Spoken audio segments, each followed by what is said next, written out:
দৈনিক সকালে ঘুম থেকে উঠে আয়না দেখে মাত্র একটি আমল করুন, আপনার চেহারা অত্যন্ত সুন্দর হয়ে যাবে, আপনার চেহারা নুরানি হয়ে যাবে, আপনার চেহারার দিকে তাকালে কেউ মায়ায় পড়ে যাবে। সুবহানাল্লাহ। ঘুম থেকে ওঠেন না? প্রতিদিন সকালবেলা ঘুম থেকে ওঠার পরে আমরা সাধারণত কিন্তু আয়না দেখি, সর্বপ্রথম আমাদের চেহারা দেখি, অথবা আমরা যখন বেসিনে মুখ ধুত করতে যাই, বেসিনের সামনে আয়না থেকে আমরা কিন্তু নিজেদের চেহারাটা দেখি। ওই চেহারা দেখার সময় আপনি যদি একটি দোয়া পড়তে পারেন রাসূলের শিখানো, আপনার চেহারা ইনশাআল্লাহ সুন্দর হয়ে যাবে। এই চেহারা সুন্দর করার জন্য আমরা কত ক্রিম মাখি, কত মেডিসিন আমরা ইউজ করি, বিশেষ করে ইয়াং মেয়েরা বিবাহ হওয়ার আগে এত ক্রিম মাখে, আমি অবাক হয়ে যাই। কত ধরনের কত পার্লারিং করে, কিন্তু আর্টিফিশিয়াল সুন্দর আর অরিজিনাল সুন্দর দুটোটা কিন্তু এক বিষয় না। অরিজিনাল যেটা সুন্দর সেটা কিন্তু দেখতেই ভালো লাগে, তাকাইতেই মন চায়, ঠিক কিনা? কিন্তু আর্টিফিশিয়াল যে সুন্দর সেটা কিন্তু ভালো লাগে না, বোঝা যায়, দূর থেকেই বোঝা যায় যে এটা আর্টিফিশিয়াল সুন্দর। দূর থেকে যদি একটা মেয়ে মেকআপ দিয়ে আসে, আমরা কিন্তু বলতে পারি যে সে মেকআপ সুন্দরী, ঠিক কিনা? এই জন্য কেউ যদি অরিজিনালি নিজেদের চেহারা সুন্দর করতে চায়, রাসূল করিম সাল্লাল্লাহু আলাইহি ওয়াসাল্লামের শিখানো সেই দোয়া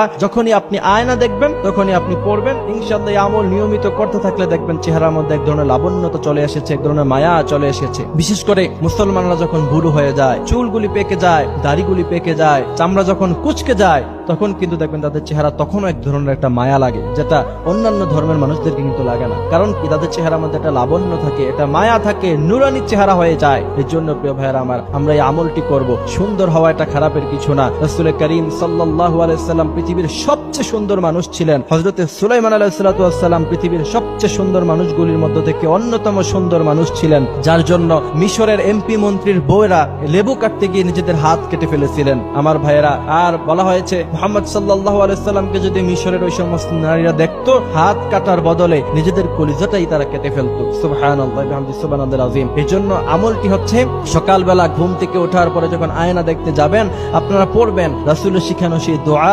আল্লাহুম্মা হাসসানতা খালকি ফাহাসসিন খুলুকি।